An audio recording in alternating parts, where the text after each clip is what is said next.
sessions. I hope you're all well today and have been enjoying the month of Ramadan. You're nearly at the end, nearly Eid time, so hopefully you're all beginning to prepare for Eid. And hopefully, inshallah, you had some good productive days of Laylatul Qadr, 23rd Ramadan, and have made lots of du'as. And I pray that all du'as are accepted.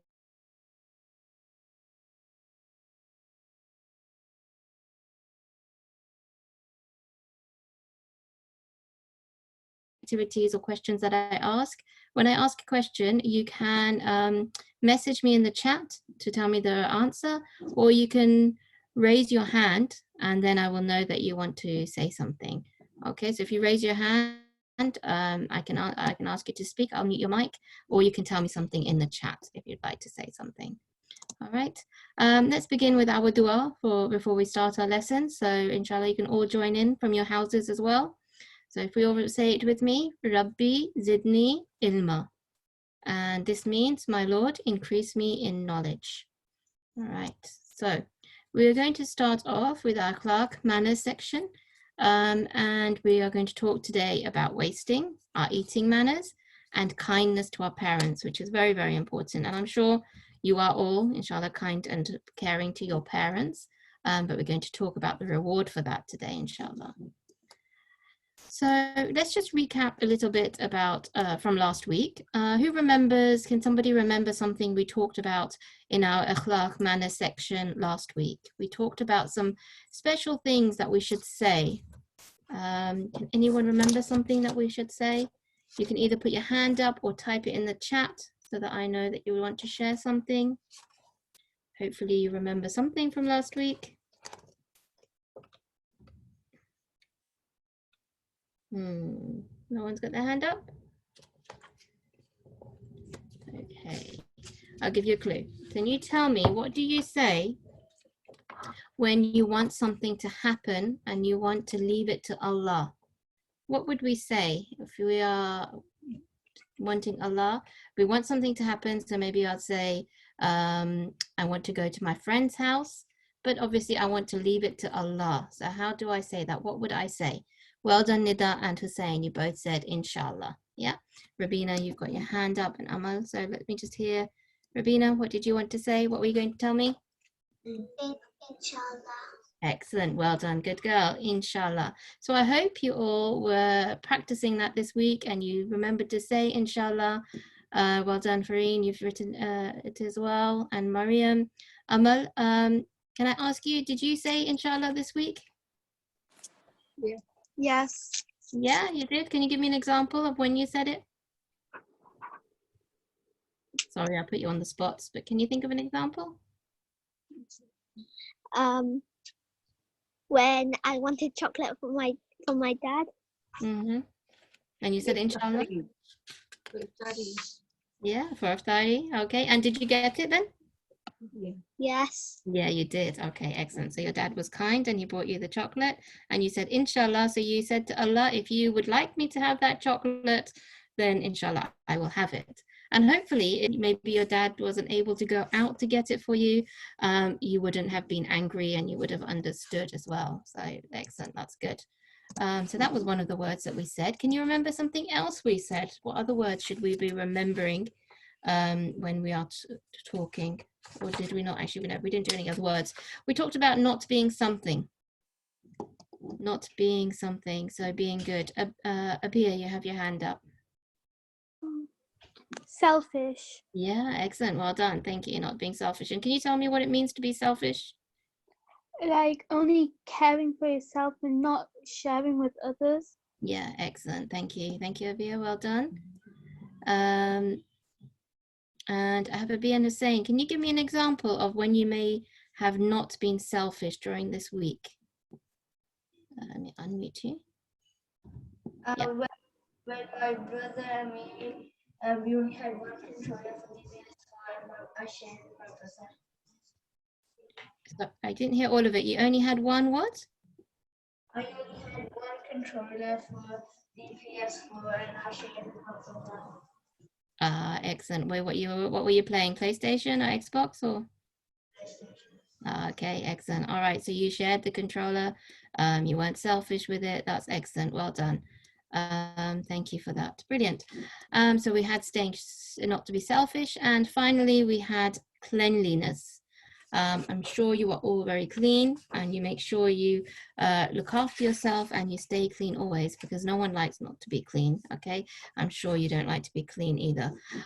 Let's have a look at, if you remember, some of the things that we should keep clean. How can we keep clean? Actually, somebody can you tell me? Remember something? Abiha, you got your hand up. What do you remember? How can we keep clean? You always wash your hands in like a special way or something if you touch something najas. Yeah, excellent. Well done. So if you've got something najas on, then make sure you clean it in the right way. And also just generally cleaning our hands. So especially these days with these viruses and germs going around, we need to make sure we are cleaning our hands. Nida said making wudu. Excellent. Well done. It's another way to brilliant to keep ourselves clean. And we're so lucky that Allah has actually instructed us that specific times in the day. So every time before we pray salah, we actually clean ourselves. So as Muslims, we should be really proud that we are very clean people, and we should let others see that too. They should be like, oh wow, these Muslims are very clean. We shouldn't be messy. So we should make sure even when we're outside, we don't drop rubbish or we don't make a mess. We should always try and be clean and tidy. Nida said clean clothes. Well done. Thank you. And Hussein and Abia, you have your hand up. What would you like to share? Doing ghusl. Sorry? Say that again, sorry? Let me unmute you again. Doing ghusl. All right, yes, doing ghusl, well done. So you will have a shower in a special way to make sure you are clean. And hopefully maybe you did that ghusl, special ghusl on the nights of Qadr, because you get special reward for doing that. Excellent. So we have these ideas from last week: brushing your hair, washing your hands, having a shower, brushing your teeth. And what's the last one? I've got a screen in front, cutting your nails. Okay. Anybody know which day is said to be good for cutting our nails? There's one day of the week that we've been suggested that we should, it's been suggested to us as Muslims that we should cut our nails. It doesn't say the name, it says my iPhone. So if that's you, please tell me. My iPhone, you have your hand up? No? Okay, Amal Rizvi has said Friday, that's correct. And Nabia and Hussein, hopefully that's what you were going to say as well. But I'm just going to move on and onto the next bit now. Excellent. Okay, so today we're moving on to talking about wasting. Now, wasting is when you don't use something effectively and things get left over. So let's just have a read of this. In Islam, we are taught that we should not waste. This means that we should not take more than we need and then throw away the extra. One day, the 8th Imam, Imam Rida alayhi salam, was walking down the street and saw a half-eaten apple on the ground. When he saw this, he said, Allah does not like those who waste. Okay, so it doesn't please Allah when we waste things. So we've got to try our best if we're eating something to make sure we finish it. Even with our clothes and our items that we have at home, we shouldn't waste them. We shouldn't get more and more. I know sometimes we just keep wanting to get more. We see something nice. I know I like handbags. So if I see a nice handbag, I want to buy another one. But I should always think that there's no point in wasting. If I've got something, I should use that. Okay, so we should try our best not to waste. You can make sure that we don't waste by using things the way Allah wants us to use them. Okay, so if it's an apple to eat, make sure you eat it. Don't throw it on the floor. Taking only as much food as we can eat, and that's quite a hard one, especially maybe at iftari time. If you've been fasting the whole day and you're really, really hungry, you might load up your plate with lots and lots of food and you're thinking, I want to eat this and I want to eat this and I want to eat this. But then you'll find that you're full really soon. So try and only take little bits of everything so that you don't waste anything. You can always take more afterwards. So just take as much as you can eat first. Not buying things that we don't need. So my example was of handbags, and I don't need them. I shouldn't be buying so many. So I'm sure maybe you like something really a lot and you like to buy them, but we should always think about whether we really need it. Allah says in the Quran, eat and drink, but do not waste. I'd like you to have a think for 2 seconds. Is there anything that you like to buy and perhaps could be wasting you might be wasting them. I'll give you another example. My daughter liked to collect these little toys. They're called the TY toys. And there was about, I think there's some specific ones. And she wanted to collect one of each. But every time we went to the shop, she wanted to buy more because she wanted to make sure she got all of the set. But then after a while, she realized that she was just wasting them and there was no point in buying any more. Has anyone got another example of something that might be a waste that they might like to buy and purchase or have, but is a bit of a waste? Anybody like to share anything?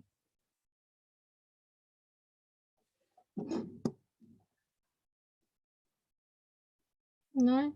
Well, Amal has got an idea. Let's ask Amal. Yes, Amal? My football cards. Oh, your football cards. So what are they? Are they match attacks or? Yeah, match attacks. Okay. So you like to collect them, and do you like collecting more and more? Yeah. Or yeah, okay, that's fine. So I'm sure like it's okay to collect them and get the set, but I suppose we just have to realize if we're getting too many, then and we don't really need them, then there's no need. Okay, let's have Abiha. What do you like to collect or get? Well, I used to get like loads of clothes, but then one day like they got like really small on me, so then my mum had to give them away. So then I just don't really have a lot, but that's fine now. Okay, all right, that's good. Sometimes it's good to have less and not to have so much, but that's great. Okay, well done.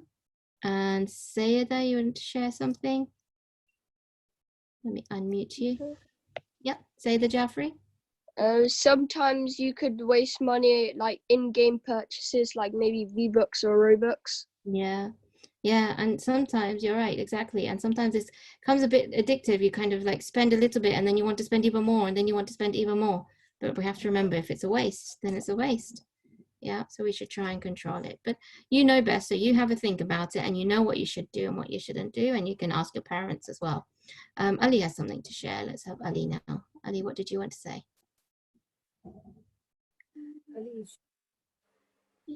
Nothing.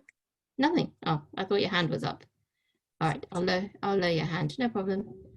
Okay, now let's move on to the Quran. So in the Quran, like we said, eat, well, no, we haven't said this, but eat and drink, but do not waste. So Allah wants you to enjoy the food that He has given us. He doesn't say don't have it, but He's just saying don't waste it, okay? So if you're having one apple, while you're eating it, obviously don't start another apple. Finish that apple first and then have another one. All right, I'm sure you don't do that though, but that's just an example. And then like we said earlier, Allah does not like those who waste. And it's really important that we all try our best throughout our lives and everything that we do, that we try and please Allah. A bit like how you do with your parents. I'm sure you always want to make your parents happy. And Allah loves us even more. They say that Allah loves us even 70 times more than your parents love you. So imagine how much that is. That is so much. So just like you want to make your parents happy, always make Allah happy. And I'll tell you what, if you want to make Allah happy, then making your parents happy is a main thing, is a very good thing, because He loves it when you make your parents happy. Okay, we're going to move on to eating manners. Anybody have any ideas of how we should eat our food? Anyone know any eating manners before I show you what we have? Now, Fatima Mirza, would you like to share? Yep. Bismillah. Excellent. So you should start with Bismillah. Thank you very much, Fatima. Well done. Let's have Abiha, you have your hand up. What would you want to add?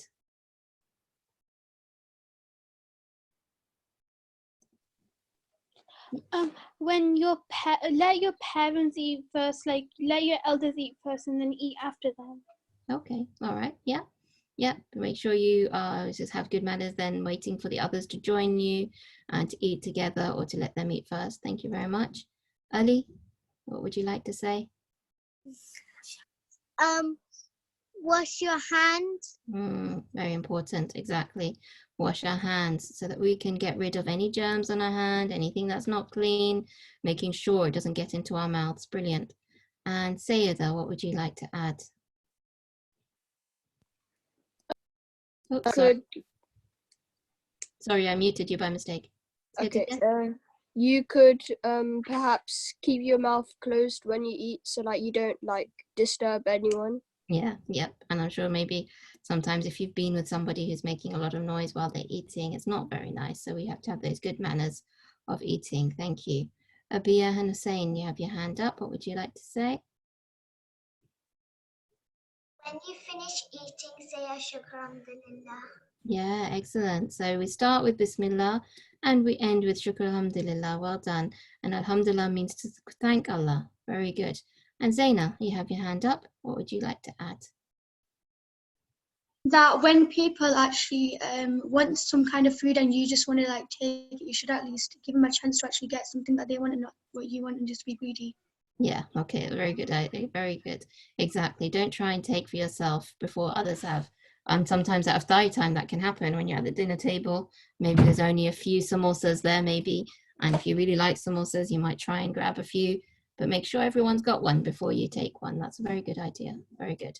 Okay, excellent. So now we'll share what I have here. So wash your hands before you eat. Somebody said that. Well done. Say Bismillah. Sit up straight. Okay, that's good because that's good for the digestion. It will help you not to choke as well. So sit up straight. And like I think it was Sayed that said this, wait for my parents to begin before. So well done.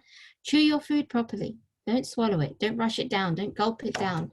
And say Alhamdulillah after each bite. Okay, so after you've eaten, sorry. So once you've eaten, you say Alhamdulillah. Well done. So it looks like you guys know about eating nicely. So it shows that you've got some good eating manners. That's brilliant. That's good to know. And as we said in the checklist, you should chew properly.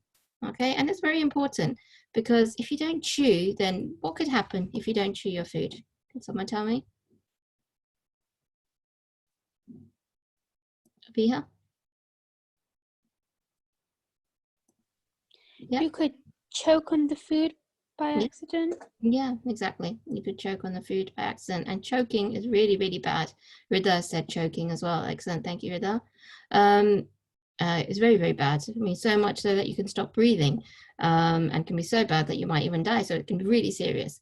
So Allah has said, chew your food properly. And the other thing about chewing your food is that you actually get to enjoy it.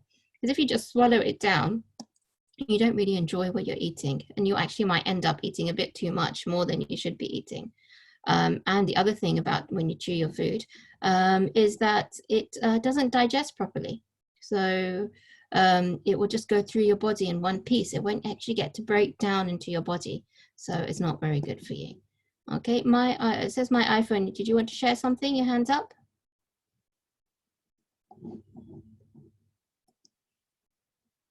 No? If you wouldn't mind, if you can put your name in, then I know who it is. If anyone wants to change their name so that it's them, it's not your parents, when you're where it says you're in the participant list, if you click on more, it gives you an option to rename. So you can rename yourself so it's your name. Okay. I'm going to mute you then. My iPhone, I'm not sure if you wanted to say something there. Okay, Fatima Mirza, you have your hand up. Let's unmute you. What would you like to say? Tummy hurts if you don't. Yeah, definitely. Very good. So your tummy will hurt because your food will not digest. It will just go into your stomach and it doesn't get a chance to do its proper, the proper system that it goes through. So it's not very good for you. Excellent. Thank you. Well done. Okay. Just trying to see who that was. Okay. All right. So as you can see there, it's practicing the hadith. When you chew properly, and I'm sure, and I hope you all chew properly. And the other hadith that we've got here is about washing your hands. You should always wash your hands before you eat, okay? So Imam Sadiq alayhi salam says, always wash your hands before and after you eat, okay? Especially even after. After is good as well because your hands do get messy and you might touch things that you're not meant to be touching, and then it can get dirty. Everything can get dirty. Okay. Now we're going to move on to kindness to parents. So tell me, put your hand up if you're kind to your parents. Good. I can see hands going up. Very good. I'm not going to ask you anything. Actually, I could ask you. Put your hand up if you are kind to your parents. And I'd like you to think about something you've done today that was kind to your parents. Okay, think of an example. It has to be today because I'm really hoping that you've all done something kind to your parents today. So let's see. Zainab, let's ask you. Zainab, what have you done today for your parents?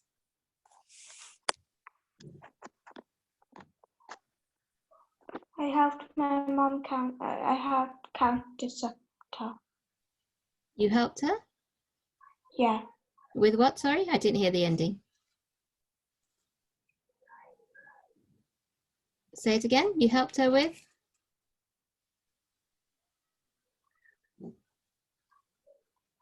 Cleaning her drawer. Oh, excellent. So you were cleaning up. Excellent. So you helped your mom tidy up and you sorted out her drawer. Brilliant.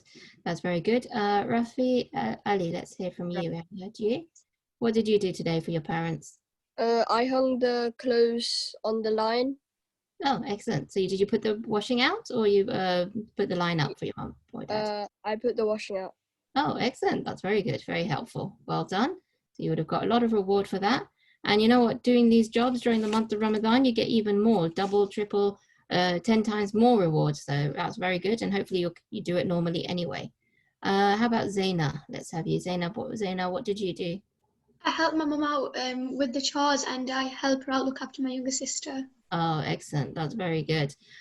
So that's very helpful. And especially during the month of Ramadan when your parents might be fasting, if you help out around the house, it really does, it's really nice for them. Excellent. Fatima, did you want to share something? What did you do today for your parents? Help them cook iftar. Oh, wow. Excellent. So you've been cooking today. You've been helping them cook iftar. Very good. Well done. And Rida has written, I put everything down at the dinner table yesterday for iftar. Okay, excellent. So you helped out and you put the things onto the table for iftar. I hope some of you helped to clear things away and after iftar as well, because sometimes everyone's so full, they don't manage to help afterwards. But it's very good if you help your parents to clear up the table as well. Brilliant. Okay, so it is said in the Quran, and be good to your parents. So it's a direct instruction from Allah. He says to us, be good to your parents. Sorry, Ali, you said that you were washing the dishes. Brilliant. Very good. Good to know that you're also very helpful at home. All right. Just going to read something to you. So it's very important for us to be respectful to our parents. Allah tells us that we should be very kind to them and talk to them nicely. We should not be rude or say bad things to our parents. They do so much for us and take care of us. So we should always thank them and respect them. This means that we should talk to them kindly and listen to them. When we do this, Allah is very happy with us. One day, a little bit of a small story here. One day, a little boy named Barker was working on his homework.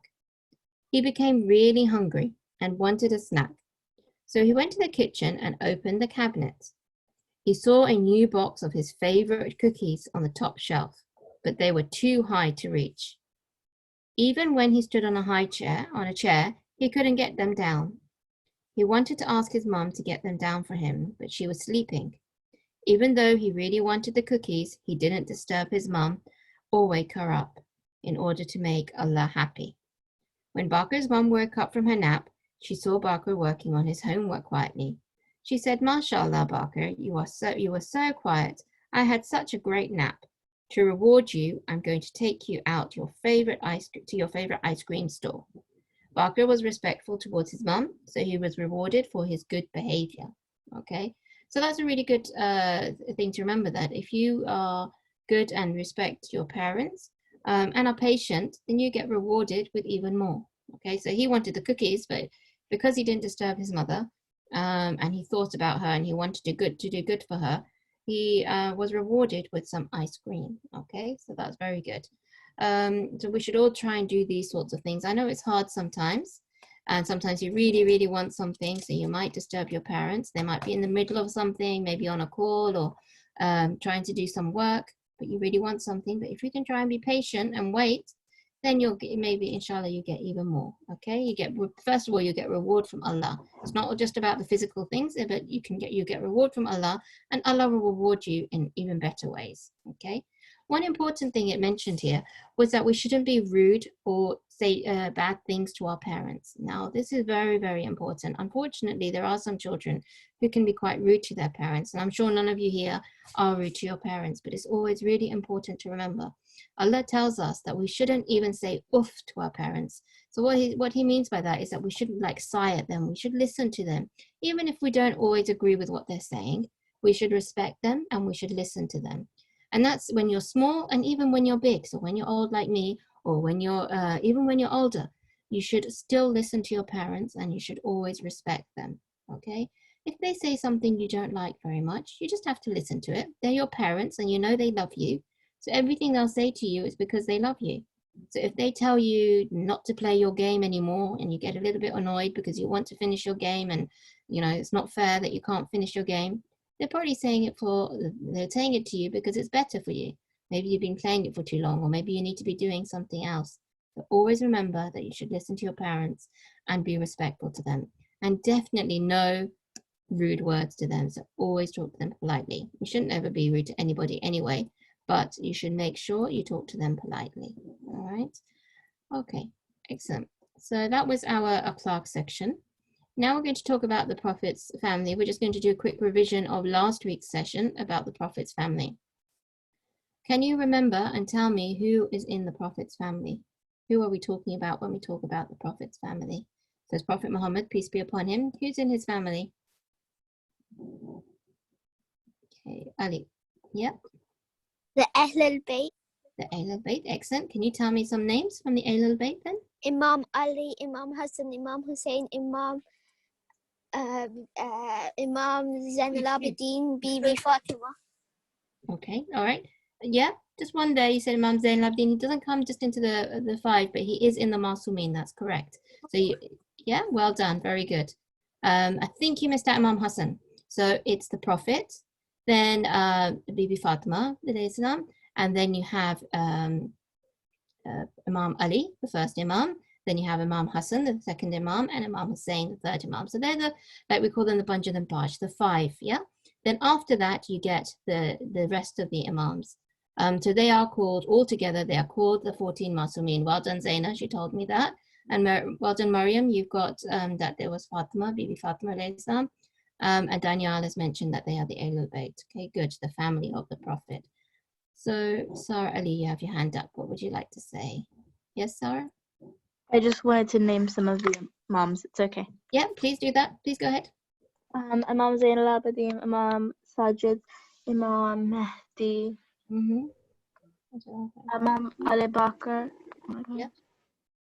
Imam Abu Bakr, good. Any others you can remember? Imam Ali, do you remember one with Imam Ali something? No, have a think. Let's see if someone else can add on. Rafi, Ali, I'm going to unmute you. What would you like to add on? Imam Ali alayhi salam, Imam Hassan alayhi salam, Imam Hussein alayhi salam, Imam Zain al-Abidin alayhi salam, Imam Muhammad Baqir alayhi salam, Imam Jaffri Sadiq alayhi salam, Imam Musa al-Kazim alayhi salam, Imam Ali Raza alayhi salam, Imam Muhammad Taqi alayhi salam, Imam Ali Naqi alayhi salam, Imam Hassan Askari alayhi salam, Imam Muhammad Mahdi alayhi salam. Okay, excellent, well done, thank you. So you've got all of them there and you've got them in the order. Thank you for sharing that, well done. So it's really good for us to learn all the names and try to learn them in the order because it tells us a lot about the history, and each of them had so many special stories for them at that time of their lives. Yeah. And Rida has been able to share quite a few of the names as well. So well done, Imam Ali, Imam Hassan, Hussein, Zain al-Abidin, and Muhammad Baqir. Very good. Well done. Excellent. So I think we have covered this, you know, all of the Ahlul Qissa, the people of the Qissa. And remember we spoke about when we heard the Hadith Qissa last week, these special people were under the cloak. And then we had the 12 Imams, or the 12 stars, as we could call them. Okay, excellent. So let's move on to today's. Today, we are going to talk a bit about Hajj, and then we're going to start to talk about Eid. Who can tell me something about Hajj? What is Hajj, or when is it? How does it happen? Anybody have any information that they could share with me or with us? So it's, and I've unmuted nyrcasme@gmail.com. Sorry, there's not a name. What would you want to share with us? It says that everyone should do Hajj at least once in their life if they are able. Excellent. And what does it mean to be able? Do you know? Have enough money or be physically able. Yeah. Excellent. Well done. So we should, yeah. Thank you. Well done. We should have enough money. So it means when you're working and you're able to save up enough money to go go for Hajj. Unfortunately, Hajj these days is not very cheap. So you need to save up enough money to go for Hajj. And like the girl said just now as well, that we should make sure we are physically fit as well. Okay, obviously you need to make sure you can do the journey, go for Hajj. It's not easy, but it's really rewarding and it's really special. So we should all try and go in our lifetimes. Ali, would you like to tell us something about Hajj? When you walk around the corner Kaaba. Mm-hmm. Yep, so that's what we do. Do you know how many times we go around the Kaaba? 7. 7, excellent, thank you, well done. So we'll go around the Kaaba. One of the procedures when you go for Hajj is to walk around the Kaaba 7 times, excellent. Rafi, would you like to add something? You stay up for one night, I think it's Arafat, and you have to remember the Day of Judgment. Yeah, okay, excellent. Yep, so you go to the place of Arafah and you remember the Day of Judgment. Excellent, well done. And you ask for a lot of forgiveness in that place. Excellent.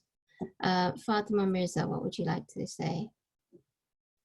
Men have to make their hair bald when they go to Hajj.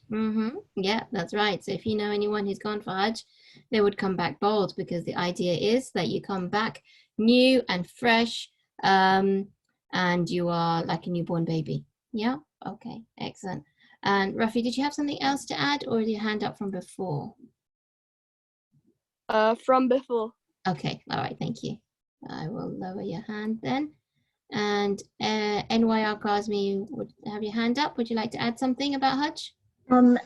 Hajj is with the Kaaba, and they say that the Kaaba is Allah's home. Yeah, okay, excellent. So yeah, Hajj is when you go to visit the home of Allah, and it doesn't mean a physical house. So we don't know, none of us imagine that Allah lives inside the house, but Allah has created a place. Do you know who built it? Who built the Kaaba? Anybody know who built the Kaaba?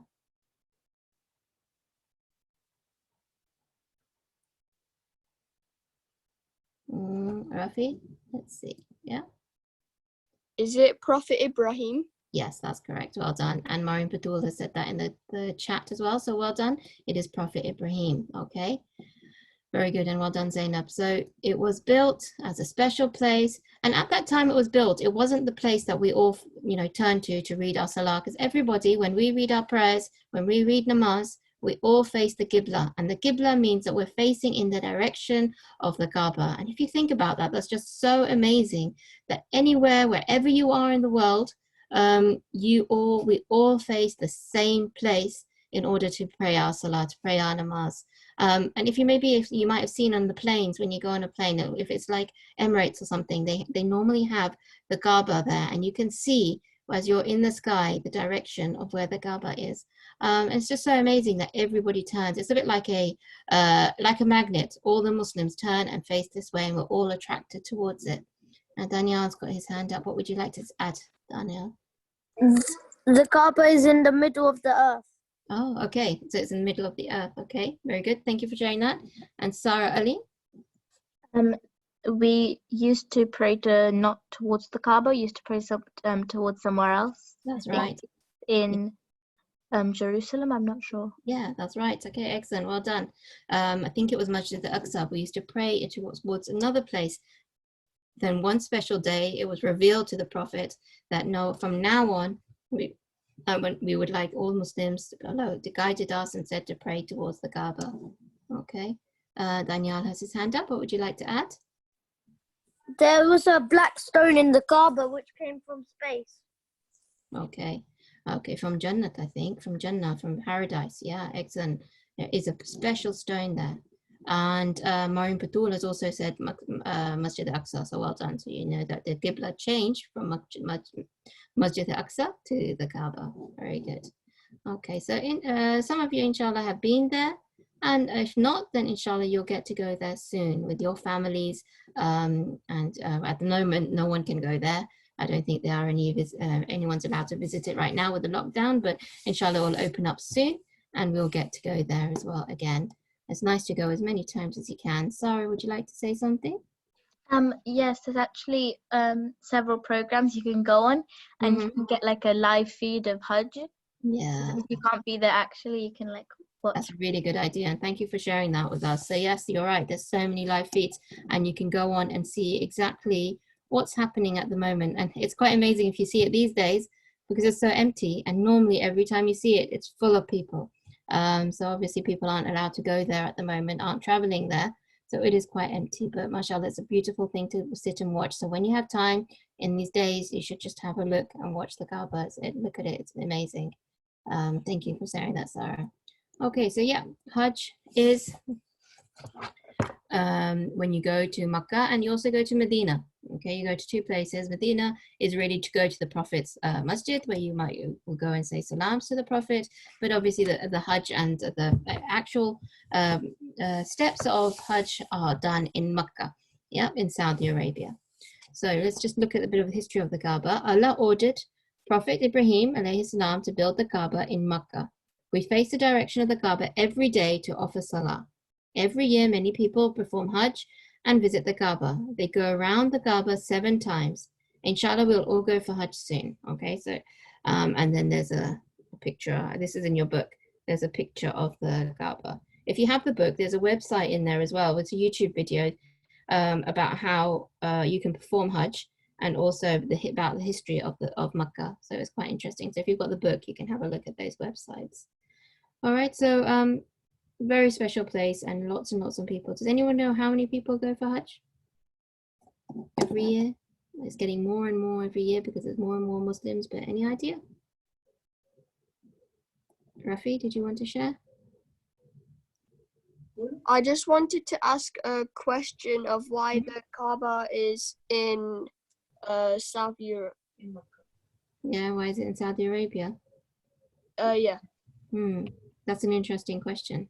But I think I don't know the exact answer. We'd have to ask a scholar to really find out exactly why. Maybe one of these videos that I mentioned, the history of Makkah, might give you a bit more information as well.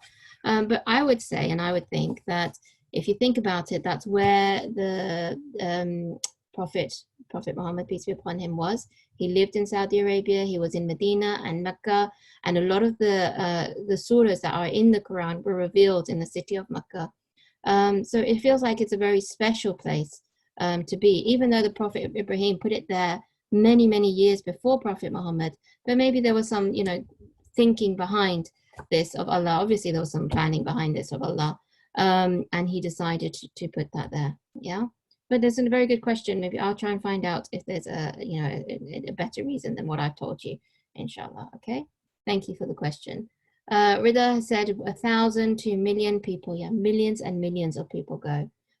It's like one of the biggest gatherings in the whole wide world. Yeah. So many people go there because they want to perform Hajj. Some people go for their first time. Some people go that they've been on their second or third time. But it's not that easy to go. I've heard of people from like countries like Pakistan or India, and they've actually walked all the way just to go for Hajj because they haven't had the money to pay for the plane tickets or for the journey there, and they spend months and months just walking in order to get there for Hajj. So this is how much people sacrifice and commit themselves when they want to go for Hajj. Sarah, you have your hand up. Would you like to share something? I was just wanted to ask, have you ever been to Hajj? Yes, alhamdulillah, I did in 2012. Mashallah, it was really nice. Have you been? No, not yet. No? Have you been? My mum wants to take me. Inshallah, it'll be really good to go. Have you been for Umrah? Have you been to Makkah or Medina? Not yet. No. Okay, inshallah, you'll go sometime soon. And I'll tell you, when you first see the Kaaba, it is an amazing thing, because you see it on TV and you've seen pictures of it, but when you actually see the building of the Kaaba in front of you, it's a very special feeling. It feels like you from inside you feel very different. And then when it comes to time to leave from there, you also feel very sad. Yeah, so it's a very special place. Inshallah, we'll all get to go there soon. Yeah. Okay, so the next bit I have is a route to the Kaaba. Now, if I unmute it, if I can, it looks like it's been removed actually. I don't think I can let anyone do any annotations. So maybe if you have a book, you can have a go at this, or if you have your mouse, you can make your way to the Kaaba. It's quite an easy activity, not something anything difficult, just there for fun, I suppose. But it shows you which different ways you can go to the Kaaba. So some people might drive, some people would go by plane, some people can go by coach. From like Iran and Iraq, there's big coaches that take them across because it's just a matter of crossing some borders. Some people go by ship, especially from places like Pakistan and India. They come by ship or boat. Some people walk, like we said. So there's lots of different ways. Everyone goes in the best way possible for them. Again, I think these are two activities from the book. You'll have at the end of Eid, so at the end of Hajj, one of the days, special days of Hajj is Eid al-Adha. And I'm sure everybody knows Eid al-Adha is one of our very special Eids. It's a day in which we remember Prophet Ibrahim's sacrifice. Anybody want to share Ibrahim's sacrifice with us? What did he sacrifice?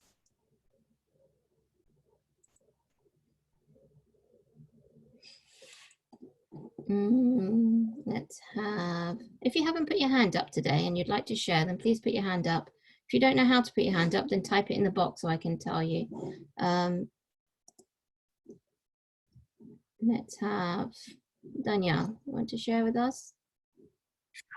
A sheep. Yeah, okay, he did do a sheep, but do you know what the story behind it was? In the end, he did a sheep, but what was the story? Ali, can you share? He had a dream. What was in the dream? He sacrificed his son.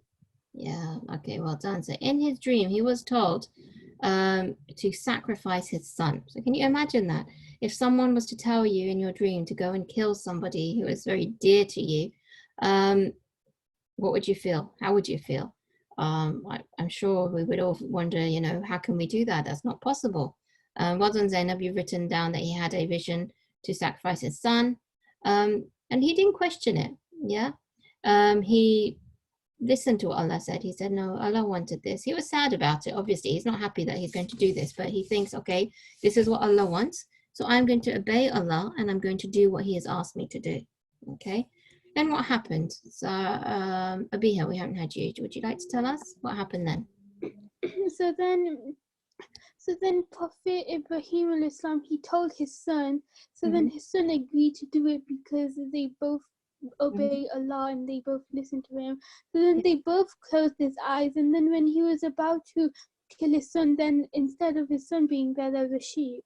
Yeah, excellent. Thank you. Thank you very much. Well done. Yeah, so even the son, like you said, he obeyed and he listened to the father. So it shows how obedient he was to both Allah and to his father. He could have just turned around and said to his father that, no, I'm not going to do what you're saying and you can't do that.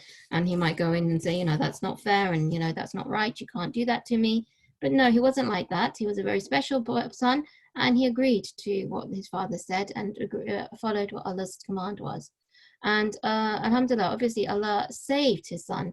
He didn't kill Prophet Ibrahim's son. He, when Prophet Ibrahim was about to, you know, strike the head or to slaughter it, to sacrifice, Allah put a sheep there instead. Okay, so this is why we sacrifice on the day of Eid. Okay, so you probably heard of maybe qurbanis, or your parents talking about them. So every family should have a qurbani or a sacrifice, so that then that meat can be distributed. I think you normally distribute it some to family and friends maybe, but also mainly to the poor, yeah, to people who don't have. The next activity that's there, which is in your book, is about doing the tawaf. Tawaf means to go around the Kaaba, and I think that somebody said that earlier as well, that you go around the Kaaba, and he's mentioned that we go around the Kaaba 7 times.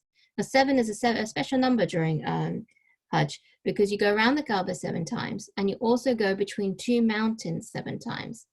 Anybody know the names of the mountains? Yes, Rida's added to the story that he was blindfolded. Well done. Yes, he was blindfolded. So he didn't know that the sun had changed. That's right. Okay. Rafi. Safa and Marwa. Yeah, excellent, well done. Yeah, the two mountains were called Safa and Marwa, are called Safa and Marwa, and you run 7 times between them. Why do we do that? Do you know why we do that? Danielle, do you know why we do that?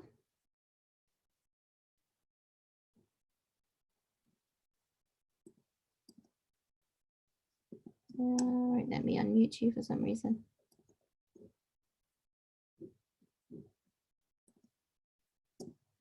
No, sorry, Danielle, I won't let me unmute you. Let me try Fatima. Because Bibi Hajra went 7 times so that she can get water for her child. That's great. That's right. That's the right answer. Well done. Thank you. So she ran, Baby Hajra ran from between the mountains to get water for her baby 7 times. And in that time, then special water came. What special water came? Sarah, would you like to tell us what the special water was? Do you know what it was called? Zamzam. Yeah, Zamzam, special water, which came pouring out of the land. Okay, all for Bibi Hajra and her baby. So, excellent, well done. Okay, so that's a little bit about Hajj. It's just an introduction because this is book 1. And inshallah, I think we pretty much covered a lot of what was in book 1. So you guys are moving very fast, and I think we'll be able to move on further very quickly. I'm thinking next week we'll probably try and have a quiz about the topics that we discussed in book 1.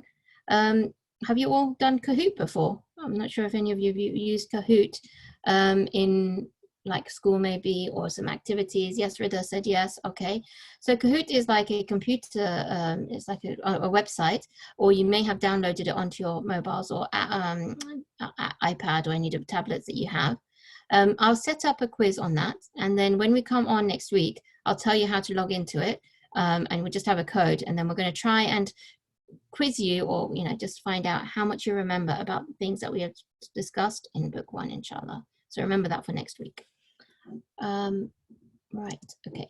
Then I thought it would be good, obviously, to talk about Eid, because it's coming up very soon, inshallah, and hopefully you're all looking forward to it.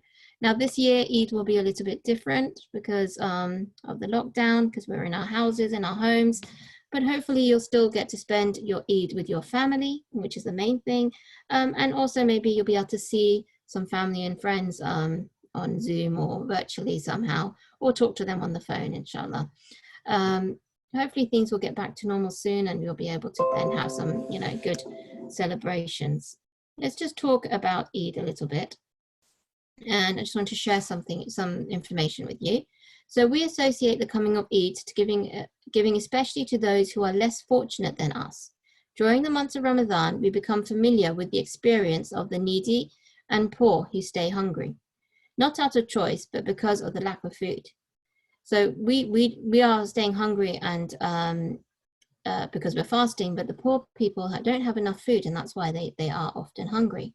By fasting, we appreciate the blessings that are bestowed upon us by Allah and become charitable towards those who are in need. So I'm sure if you were fasting during this month, you were thinking about how hard it must be for those poor people, or just thinking about how you miss out on all those things that you normally do and have in the daytime, and how you should be patient, and you don't always need them. So and then like the example someone gave earlier about wanting chocolate at the end of for iftar. So you didn't have it in the day, so this is like a luxury for us, though. For some people like the poor people, they won't have these luxuries. So it's good to remind us of this.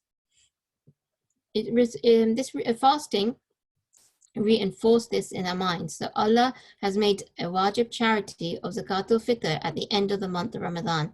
So for Eid, on the day of Eid in the morning, we should give Zakatul Fitr. Zakat is a charity. Okay, so your parents will give some money for a charity. Okay, so normally it's about £5 or £6 per person, and that money then goes to help the needy. Fitr becomes wajib after the moon of Shawwal is sighted. So it's the night before. So after Maghrib, on the last day of Ramadan, it becomes wajib and must be given from what is staple food, or it must be given from what you have, okay? And then Imam Zain al-Abidin has said in his dua for Eid, "Oh Allah, bless us in the day of our Eid and our fast breaking, and let it be the best day that has passed over us." Okay, Eid literally means an event, a recurring event. Okay, so we have Eid al-Fitr. What other Eids do we have? We mentioned one very short, just a little while ago. Anyone able to tell me? Have the same three people's hands up. And let's have someone we haven't had today.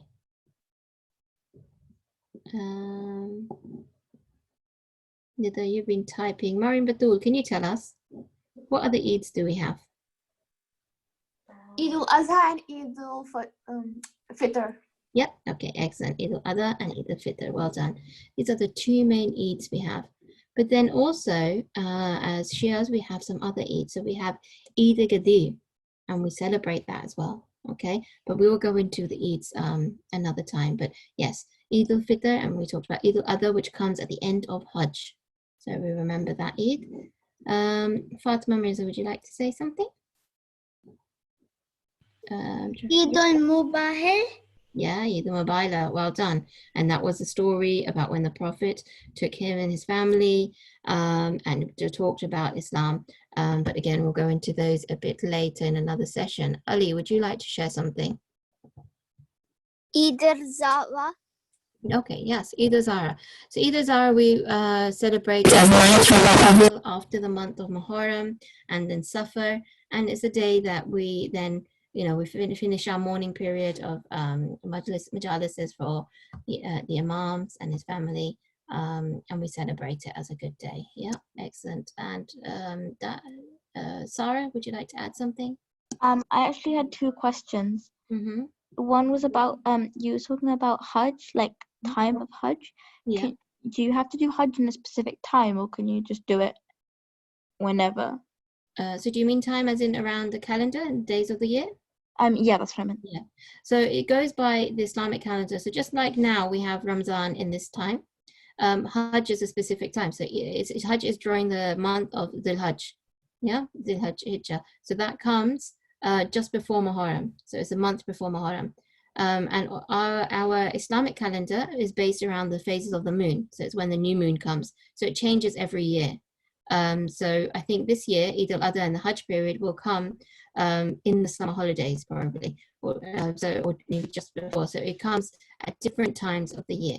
Okay, but it's going to be just before Muharram because it's a month before Muharram. Okay? So my second question, when will Eid be this year? Eid al-Fitr? Yeah. Yeah, so we have to wait and see. So we should wait for the new moon. So I think it's most likely, depends on whether we have 29 days or 30 days of Ramadan this year. So maybe Monday. A lot of people are saying Monday, but it depends. If it's on Monday, will we have this class? That was a good question. I was just thinking that. So I'll have to find out from admin and I'll let you know. I don't think we should if it's Eid day. So let's see, I'll find out though. Okay, we'll let you know. Okay. Yeah, thank you. Thank you. All right. Okay, Rafi, you have your hand up. You want to say something? Eid al-Gadir. Yes, Eid al-Gadir. Excellent. Thank you for sharing that. Eid al-Gadir was when the Prophet declared that Imam Ali alayhi salam is going to be the next successor, the next leader in a place called Gadir. Okay, well done, everybody. I just noticed the time. It's 7:54, so we need to round off our lesson. Thank you for joining me today. Inshallah, we will have another class on Monday, but we will confirm, because if it is Eid, then it might be difficult. But we will confirm and let you know, okay? Somebody's got their hand up. Is it Alima? Alima? Sorry, I might not have said your name correctly. Yep. Ima. Ima? Yeah. Yep. What did you want to say? I've been fasting. Wow. And I'm 4. Oh, you're 4 and you've been fasting. I thought you were telling me how many days you fasted. Very good. Wow. That's really good. And they're hard and they're long fasts. So inshallah, Allah will reward you lots and lots. And I've seen 1 or 2 people writing in the chat as well that they have been fasting. So well done. Congratulations to you all if you have been fasting. It's not easy. But remember that Allah will reward you, give you lots and lots of reward. So well done, everybody. Even if you just try to fast a little bit, and you're young, that's fine. But remember, once you're at the age and you're wajib, then you have to keep them. So well done to everybody. Excellent. We would like to then end off with our dua. Is there anybody who would like to recite it? If you put your hand up.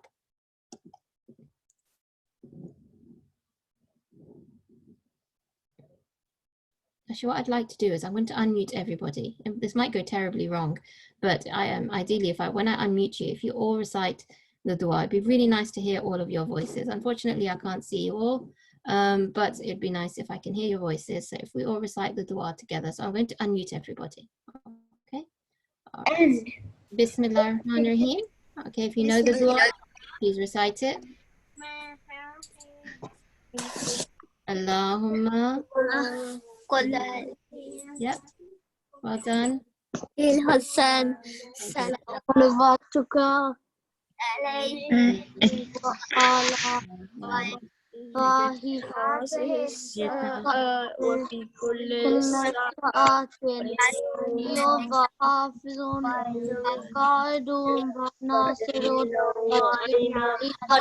تشكره أرزك سوى فيها طويلة برحمتنا يا أرحم الراحمين. فاهمين. Thank you. Can we have a salawat together? Allahumma.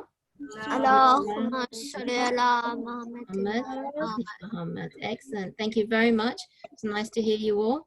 And inshallah, we'll see you next week. Yeah, we'll let you know about next week, inshallah. Okay, thank you. Without Hafiz.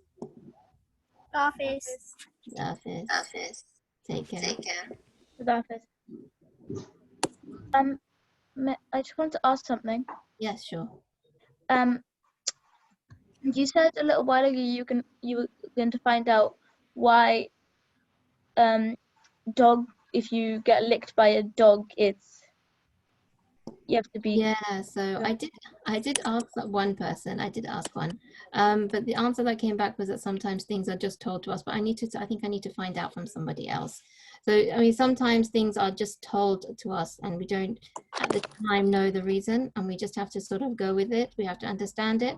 That Allah has done it for our better. But let me see. I'm still trying to find out a good answer for you. So thank you for reminding me. Inshallah, remind me again if I don't get back to you. But I'll try and find out. Okay. Soon to be Eid Mubarak. Yes, inshallah. Eid Mubarak. I should have said that to everyone actually before they left. But inshallah. Allah Hafiz. Allah Hafiz.